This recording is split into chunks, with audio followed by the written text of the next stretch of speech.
बदलने के लिए, लेकिन जिंदगी दोबारा किसी को नहीं मिलती है वक्त बदलने के लिए।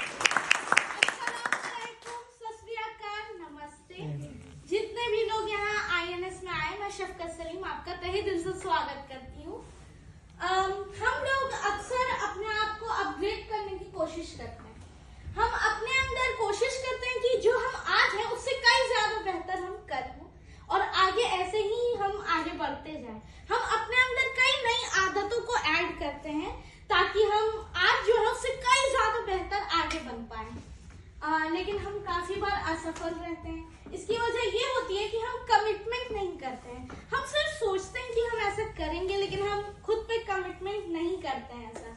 तो मैं आज आपको कुछ ऐसी आदतें बताऊंगी जिसे फॉलो करने से आप अपने लक्ष्य के ओर काफी ज्यादा अच्छे तरीके से जा तो सकते हैं, उसे पा भी सकते हैं।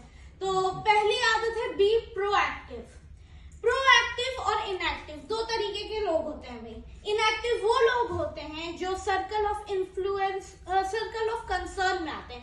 कंसर्न उनका इस चीज पे रहता है जो चीज को कंट्रोल ही नहीं कर सकते। मेरी जिंदगी बहुत खराब है, मेरी तो किस्मत ही खराब है, ऊपर वाले ने मुझे ऐसा भेज दिया है ना बना के कि मैं तो कुछ नहीं कर सकता हूँ। मौसम खराब है, आज नहीं जाऊंगा, ऑफिस काम नहीं हो पाएगा मेरे से।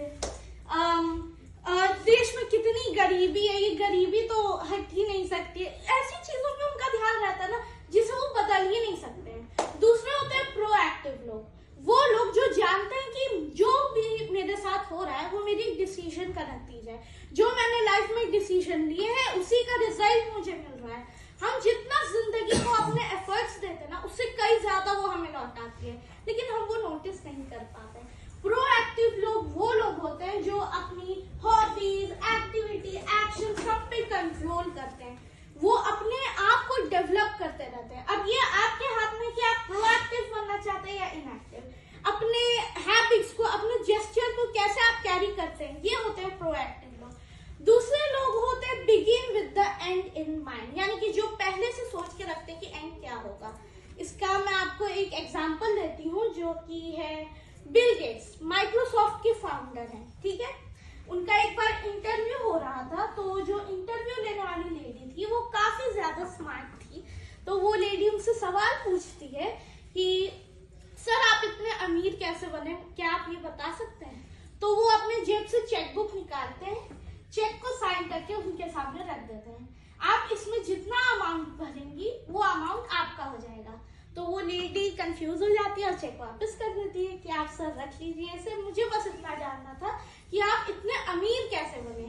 तो वो कहते हैं बस यही काम मैं नहीं करता हूँ। वो चेक वापस रख लेते हैं, कहते हैं अगर आपकी जगह मैं होता तो मैं ये चेक ले लेता और अभी आपको पता है आप मुझसे भी ज्यादा अमीर बन सकती थी या मेरे जितना पैसा आप कमा सकती थी। लोगों के पास अपॉर्चुनिटी होती है लेकिन वो ग्रैब नहीं करते, बस मैं यही नहीं करता हूँ। लोग बैठे रहते हैं लेकिन अपॉर्चुनिटी को ग्रैब नहीं करते। कई लोगों के पास अपॉर्चुनिटी होती भी है तो वो उसे क्यों नहीं लेते हैं, क्योंकि वो डरते हैं कि वो हार जाएंगे। हार तो आनी ही है, हारते नहीं हो क्या कभी, कभी ना कभी तो हारोगे ना। अगर कभी नहीं हारे हो तो एक्सेप्टेंस इस चीज की रखना बहुत जरूरी है और अपॉर्चुनिटी ग्रैब करना बहुत जरूरी है। सक्सेस के लिए 3 चीजें जरूरी होती हैं, हार्डवर्क, अपॉर्चुनिटी और लास्ट होती है डायरेक्शन।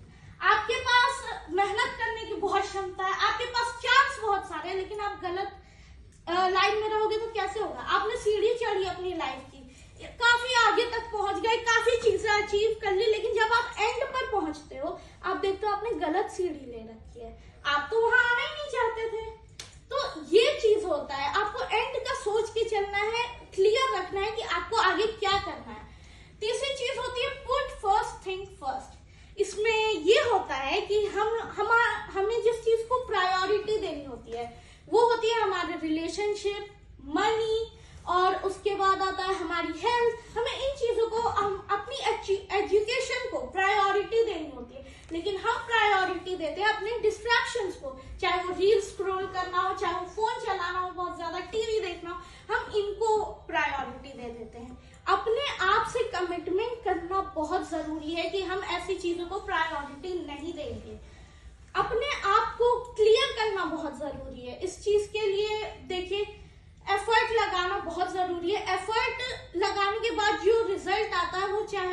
निगेटिव में भी हो सकता है, पॉजिटिव में भी हो सकता है। जो इंसान हारता है और रोता है उसके बाद बहुत ज्यादा, वो इसलिए नहीं रोता है क्योंकि वो हार गया, वो इसलिए रोता है क्योंकि वो अपना जी जान लगा के मेहनत की थी और वो अब हार गया। जो इंसान एफर्ट नहीं डालता ना उसे रिग्रेट नहीं होता, जिस इंसान ने एफर्ट डाला उसे रिग्रेट होता है। और वो पूरी रात रोता है लेकिन अगली सुबह फिर उठ के चला जाता है काम करने के लिए, क्योंकि वो जानता है उसका अगला गोल उसे फिर अचीव करना, वो दोबारा मेहनत करेगा। ये होता है, अपने डिस्ट्रैक्शंस को साइड हटाना बहुत हार्ड होता है, ये काम करना। और चौथा होता है विन विन केस। जब हम किसी चीज के बारे में सोचते हैं उसमें विन एंड लूज रिलेशनशिप होता है, जिसमें हम जीत जाएंगे और सामने वाला हार जाएगा। सामने वाले को छोटा महसूस कराना, सामने वाले को डिमोटिवेट करना, ये कोई ऐसा बहुत बड़ी चीज नहीं है। बड़ी चीज ये होती है कि आप तो जीत रहे हो, सामने वाला भी आपके साथ जीत रहा है। आप अकेले नहीं बढ़ रहे हो, अपने साथ आप अपने सामने वाले ओपोनेंट को भी बड़ा कर रहे हो। आप अपनी नॉलेज भी शेयर कर रहे हो। अगर मैंने कोई किताब पढ़ी, मैंने नॉलेज गेन की, मैं उसकी नॉलेज आपके साथ शेयर कर रही हूँ, आपको भी कुछ सीखने को मिल रहा है। सीखने के लिए तो उम्र नहीं चाहिए होती है, बस आपको सीखने के लिए रेडी रहना चाहिए, ये होता है।